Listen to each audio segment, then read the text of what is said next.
여러분 안녕하십니까. 고품격 정보와 재미를 담은 크리스천 차트 토크쇼 차톡 진행의 아나운서 나경철입니다. 안녕하세요. 여러분과 하나님 이야기하는 거 제일 즐거워하는 김근영 목사입니다. 네, 자 목사님 제가 개인적으로 좀 궁금했던 게 한 가지가 있는데 평소에 목사님 굉장히 바쁘게 지내시잖아요. 그런데 뵐 때마다 뭔가 얼굴이 정말 화사한 느낌이 많이 들어요. 제가 녹화하러 올 때마다. 그래서 굉장히 좀 피부가 좋으신데 평소에 저는 피부가 좀 컴플렉스라서 평소에 좀 피부 관리를 어떻게 하시는지 그 질문을 좀 드리고 싶었습니다. 갑자기 훅 들어온 생각이라고 특별히 외모 칭찬을 하시니까 제가 몸둘 바를 모르겠는데 뭐 사실 뭐 딱히 피부 관리하는 거 저 없고요. 예, 그냥 가볍게 운동하고 제일 중요한 거는 일단은 좀 쉬는 날이 생기면은 제대로 쉬려고 그래요. 그러니까 제 아내하고 뭐 산책을 한다든지 제 강아지 개를 키우거든요. 진돗개 키우는데 얘 데리고 이제 산책하는 거 되게 좋아하고 아무튼 짧게라도 잘 쉬는 거 이게 제 동안의 비결이에요. 동안의 비결. 자, 그러니까 저도 사실 매일매일 뉴스를 하다 보니까 뭔가 지금 목사님 말씀하신 것처럼 하루 종일 뭐 하루 이틀 정도 푹 쉬는 그런 시간이 좀 부족한 것 같아서 저도 좀 쉬는 날을 목사님처럼 좀 잘 챙겨서 목사님 같은 미중년이 좀 되고 싶은데 자, 보통 이제 목회자분들은 월요일에 많이 쉬시잖아요. 그죠? 월요일 쉬는 날인데 그 외에 뭐 안식월 아니면 안식년을 부여받는 경우도 있으시다고 들었는데 목사님도 뭐 안식년이나 안식월 경험이 있으신가요? 저도 이제 교회에서 좀 배려를 많이 해주셔가지고 매해 그래도 이제 안식월을 좀 이렇게 갖는 편인데요. 뭐 작년 같은 경우는 좀 공부할 것도 제가 있고 뭐 차톡 촬영이 또 있으니까 온전한 안식월을 보내지 못했지만 그래도 조용히 좀 하나님 앞에서 저 자신을 좀 가다듬을 수 있는, 좀 생각해 볼 수 있는, 뒤돌아볼 수 있는 뜻깊은 시간을 갖게 돼서 안식월은 참 필요하다 그런 생각을 갖게 되었습니다. 안식월 이후에는 피부가 더 좋아지시나요? 왠지 그러실 것 같은데. 그럴 수 있겠네요. 자, 그래서 준비한 오늘의 주제입니다. 바로 안식 중에 생긴 일입니다. 하나님께서 창조하시던 장면을 떠올려 볼까요? 하나님께서 6째 날까지 천지와 만물을 다 이루신 후에 7째 날에 안식하시고 이날을 복되게 하시지 않으셨습니까? 자, 7째 날에 비로소 사역이 완성되었다라는 의미인데요. 마가복음 6장에도 보면요. 예수님께서 12제자를 부르사 둘씩 보내시며 더러운 귀신을 제어하는 권능을 주시고 라고 이렇게 기록되어 있는데 이렇게 이제 사역하도록 이제 보내시는 장면이시죠. 그리고 사역 후에 돌아온 제자들이 예수님께 자신들이 행한 것과 가르치신 것을 고하고자 이르시되 너희는 따로 한적한 곳에 가서 잠깐 쉬어라 라고 말씀하십니다. 이때 제자들에게 주셨던 쉼은 안식이었던 것이죠. 제자들의 안식은 단순히 쉬는 것이 아니라 사역의 완성이었던 겁니다. 저는 이제 목사님들 안식년이나 안식월이 되면 이제야 좀 푹 쉬시겠구나 하는 생각을 늘 했었는데 뭐 사람은 멈추지만 하나님의 계획은 멈추지 않고 또 더 새로운 일을 도모하는 그런 시기다라는 말씀이군요. 맞습니다. 사역자들 가운데서도요. 안식 혹은 뭐 휴식이라고 또 표현할 수 있겠죠. 이 휴식을 통해 새로운 사역의 어떤 전환점을 맞이했던 인물들이 꽤 많이 계시는데요. 자, 오늘은 그런 경험을 했던 분들을 좀 소개하면서 안식이란 무엇인지 그리고 하나님께서 우리의 안식을 통해 이루고자 하신 것이 무엇인지 함께 좀 살펴보는 시간으로 저희 차톡을 마련해 보았습니다. 안식 중에 생긴 일, 어떤 일들이 있었는지 지금부터 함께 살펴보겠습니다. 안식과 쉼을 통해 하나님과 더 가까워진 사람들의 이야기. 안식 중에 생긴 일, 이번에 소개할 인물은 데이빗 윌커슨 목사입니다. 1931년에 미국에서 태어난 데이빗 윌커슨은 세계적으로 잘 알려진 책이죠. 십자가와 칼의 저자이기도 한데요. 마약과 폭력으로 얼룩진 뉴욕 뒷골목의 청소년을 위한 선교와 중독 회복 사역의 개척자로 평가되는 인물입니다. 제가 뭐 잘은 모르지만 십자가와 칼이라는 제목, 책 제목은 몇 번 좀 들어본 적이 있는 것 같고 또 영화도 이제 소개 프로그램에서 본 적이 있거든요. 정말 뭐 거칠고 어려운 환경에서 사역을 하셨던 분으로 알고 있습니다. 맞습니다. 하지만 이 데이빗 윌커슨 목사가 처음부터 뉴욕에서 10대 청소년들을 대상으로 사역을 했던 것은 아닙니다. 그는 1950년대 초반 미국 서부죠. 펜실베니아주의 마운트 카멜이라는 작은 도시에서 처음 사역을 시작했는데요.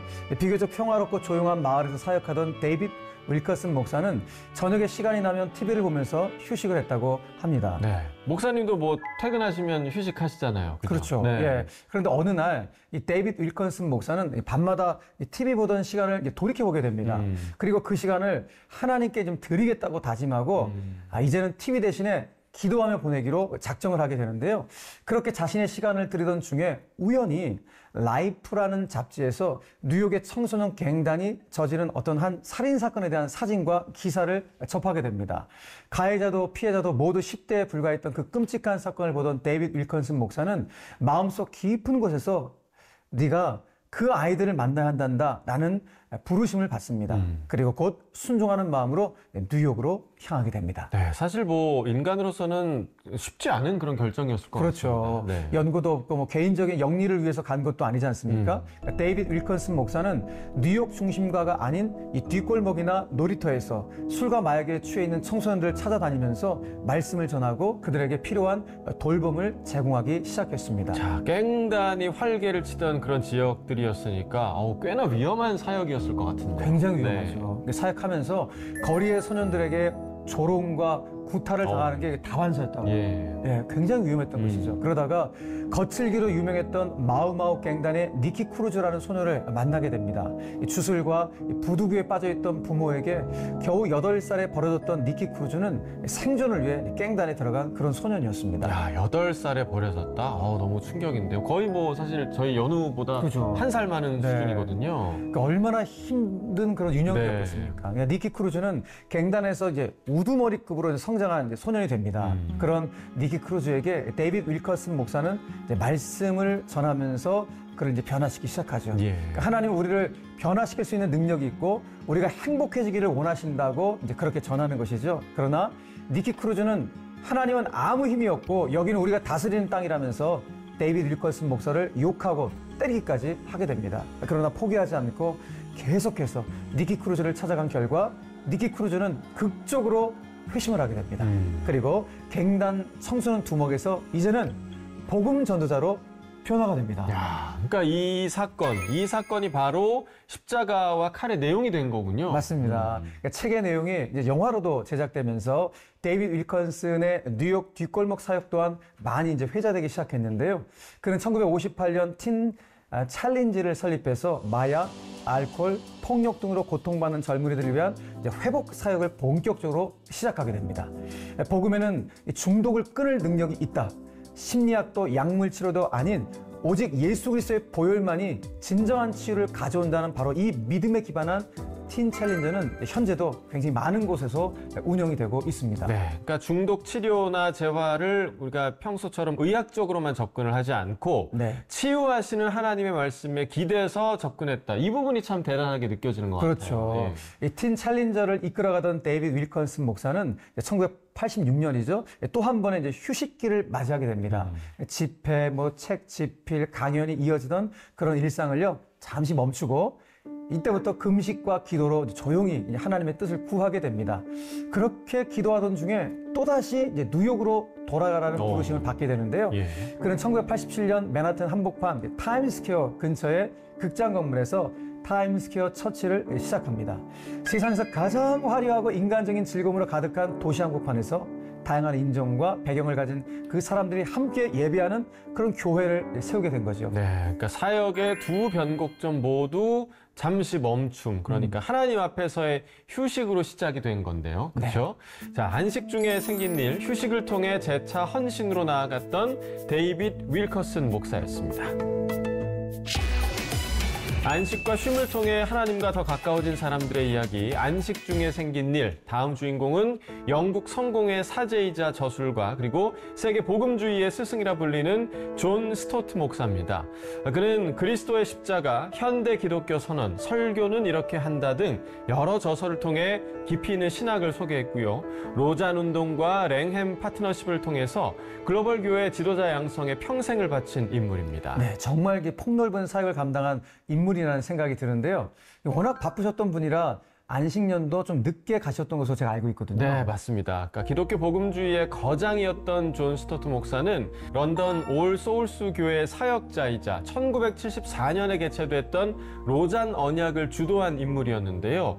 설교와 강연 또 저술 활동까지 병행하면서 바쁘게 활동하던 중 1981년 60세 나이에 처음으로 안식년을 갖고 여러 지역을 여행하면서 신학적 사유를 깊게 다듬었습니다. 네, 바로 그 시간 속에서 어떤 변화가 시작된 걸까 굉장히 궁금한데요. 네네. 네. 그는 이 시기를 통해서 글로벌 교회 지도자 양성을 자신의 평생 사명으로 받아들였습니다. 네. 이를 위해서 랭햄 파트너십을 재정비해서 저소득 국가의 복음주의 학자들에게 박사과정 장학금을 지원했고요.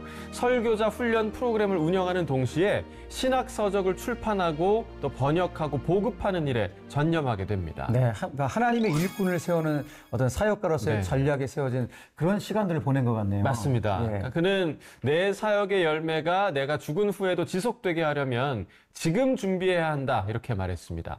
자신의 영향력을 통해서 다음 세대를 세우는 일, 그 준비를 안식년 중에 시작을 한 건데요. 존 스토트 목사 개인에게도 큰 변화였습니다. 안식년 이후 사역하던 교회의 모든 직분에서 은퇴를 하고 설교와 사역의 중심을 글쓰기와 교육으로 완전히 전환했고요. 하나님의 말씀을 어떻게 현대사회에 효과적으로 전달할 것인가 이 부분을 고민하면서 1986년 그리스도의 십자가를 발표합니다. 네, 사역의 중심이 설교자에서 교사 또 훈련자로 옮겨간 그런 케이스라고 말할 수 있겠네요. 맞습니다. 이 존 스토트 목사의 안식년은 단지 한 인물의 쉼이 아니라 전 세계 수천 명의 지도자들을 준비시키는 그 시작점이었습니다.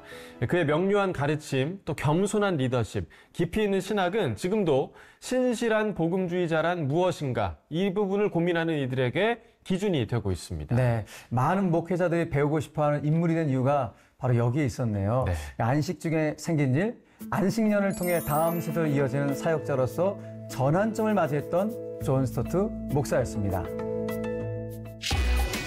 안식과 쉼을 통해 하나님과 더 가까워진 사람들의 이야기, 안식 중에 생긴 일. 이번에 만날 인물은요, 유진 피터슨 목사입니다. 미국 장로교 소속의 목회자이자 현대어 성경 메시지의 번역자, 그리고 목회자의 길, 하나님의 이름은 자비입니다. 다윗, 현실에 뿌리내는 영성, 이와 같은 책들의 저자로 잘 알려진 인물이죠. 네, 자, 저도 뭐 이분의 책은 아직은 보진 못했지만 이름은 정말 많이 들어봤는데 네. 목사님들께서도 공부하실 때 이 유진 피터슨 목사의 책을 많이 보십니까? 좀 어떠세요? 저 개인적으로는 굉장히 많은 책을 제가 유진 피터슨 목사님 책을 거의 다 갖고 있을 정도로 정말. 제가 굉장히 좋아하는 예. 작가 중에 한 분인데요. 예. 1932년에 태어난 유진 피터슨 목사는 1960년대 초 메릴랜드주의 한 신도시에서 작은 교회를 개척하면서 사역을 시작했는데요. 그리스도는 우리의 왕이라는 Christ Our King Church에서 20여 명의 성도들을 섬겼습니다. 자, 그러니까 20명 정도면 정말 뭐 가족 같은 분위기의 그렇죠. 그런 교회였던 것 같은데 전임 목회자로서 사역하기에는 환경적으로 좀 어려웠을 것 같습니다. 뭐 일손도 좀 부족했을 것 같고요. 그렇죠. 쉽지는 않았을 거예요. 네. 그러나 유진 피터슨 목사는 크라이스트 아워 킹 교회를 30년 가까이 굉장히 성실하게 섬겼는데요. 그는 효율보다 깊이를 추구했던 목회자였습니다. 그러니까 매주 설교를 준비하는 데만요. 와, 30시간 이상을 설교 준비하는 데 썼고요. 하루 이상 되는 시간이네요. 그렇죠. 네. 그러니까 주보에 실리는 성경 공부 교재도 손수 다 만들었다 하고요. 성도들의 삶의 말씀을 적용할 수 있도록 묵상훈련, 기도훈련, 신앙적 독서법을 직접 가르쳤고 가정 방문을 통해 성도의 삶 전체를 목회하려고 애를 썼습니다. 야, 설교에 주보에 뭐 훈련에 가정 방문까지 뭐 목사님들께서는 늘 좀 바쁘실 수밖에 없는 것 같아요. 그러니까 일을 함께 나눌 동역자가 적었을 테니까 이분 같은 경우는 더 그렇죠, 바빴겠죠. 그렇죠, 예. 네. 유진 피터슨 목사에게 목회는 하나님 앞에 사람을 세우는 느린 그런 작업이었습니다. 그렇게 충실하게 사역하던 중 자신이 점점 행정가나 프로그램 매니저처럼 내가 변해가는 거 아닌가라는 그런 위기의식을 느끼게 되는데요. 목회를 시작했을 땐 말씀이 중심이었는데 이제는 뭐 회의, 일정, 예산 문제로 바쁘기만 한 자신을 이제 보게 된 것이죠. 그래서 그는 안 되겠다. 그래서 안식년을 이제 신청하게 됩니다. 그러니까 거의 30년 정도를 사역하시다가 한 60 정도의 나이가 다 되어서 네. 신청한 안식년. 그러면 자, 그 안식년이 어떤 변화를 가져오게 되나요? 자, 일단 그는 이제 도시를 떠나게 됩니다. 그래서 몬테나주의 산골 마을에 머물며 성경을 읽었는데요. 기존 성경 번역이 너무 딱딱하고 뭐라 그럴까요? 현실감이 좀 떨어진다? 예. 이런 걸 느끼게 된 거예요. 그래서 우리 성도들이 일상의 언어로 성경을 더 좀 생생하게 접하면 어떨까? 이런 바람을 가지면서 시편을요. 현대어로 풀어서 번역하기 시작합니다. 네. 바로 이 작업이 점점점 확대되면서 메시지 성경이라는 현대어 번역 성경이 완성될 수 있었던 것이죠. 자, 그의 두 번째 사역이 바로 말씀을 살아있는 언어로 전달하는 일로 이어지게 되었던 겁니다. 자, 어떻게 보면 하나님께서 이 유진 피터슨 목사님에게 나는 너를 교회 사역자로는 원하는 만큼 썼다. 이제는 다른 방법으로 쓰겠다. 이렇게 좀 말씀하신 그런 기간이 아닌가 싶어요. 그런 것 같네요. 네. 예. 그러니까 유진 피터슨 목사님은 안식년 이후에요. 목회자에서 교사와 저자의 길로 이제 나아가게 됩니다. 교회를 사임하고 캐나다 밴쿠버에 있는 리젠트 칼리지에서 영성과 성경 해석을 가르치게 된 것인데요.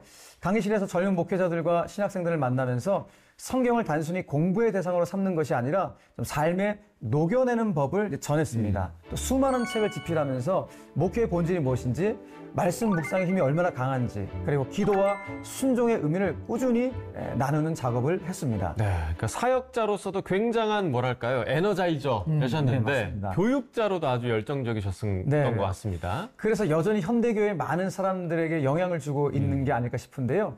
유진 피터슨 목사님은 신앙은 느리고 작고 평범한 일상 속에 있다라는 이런 메시지를 전해종을 했습니다. 아침에 말씀 묵상하고 가족과 밥을 나눠 먹고 직장에서 정직하게 일하는 삶 속에서 우리의 신앙이 깃들어진다라는 그런 의미겠죠.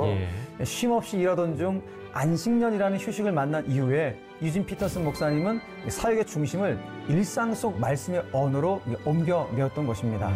자, 우리는 지금도 그가 남긴 여러 책 속에서 하나님과의 새로운 만남을 이어가고 있습니다. 네. 자, 안식 중에 생긴 일, 누구보다 열정적인 일꾼이자 휴식을 통해서 사역의 전환을 맞이했던 유진 피터슨 목사의 삶을 나누어 봤습니다. 안식과 쉼을 통해 하나님과 더 가까워진 사람들의 이야기, 안식 중에 생긴 일, 이번에는 선교사 허드슨 테일러를 만나봅니다. 허드슨 테일러는 19세기 중국 내지 선교의 선구자로 당시 거의 불가능해 보였던 중국 오지 선교의 길을 연 인물인데요. 오늘날 선교를 말할 때 빠지지 않고 언급되는 분이기도 하죠. 네, 내지라고 하면 내륙이잖아요. 네네네. 그죠? 중국 선교는 사실 지금도 녹록지가 않은데 맞습니다. 여러 제약이 있잖아요. 네. 그런데 19세기 중국은 더 어려웠을 텐데 이 중국 내륙 선교에 일생을 바친 인물이라니 하나님의 의지를 엿볼 수 있는 그런 사역자라는 생각이 드네요. 맞습니다. 그러니까 허드슨 테일러는 1832년 영국 요크셔에서 태어났는데요. 하나님께서는 꽤나 일찍 허드슨 테일러에게 중국 선교를 향한 비전을 심어주셨습니다. 그는 의학과 중국어를 공부하면서 일찌감치 중국 선교사로서의 준비를 해나갔는데요. 1853년 21세의 나이에 중국행 배에 오르게 됩니다. 자, 이때 중국 선교를 나간다라는 건 죽음을 무릅쓰고 가는 것이었기 때문에 허드슨 테일러는 떠나보내던 어머니의 울음소리를 오랫동안 잊지 못했다고 합니다. 예.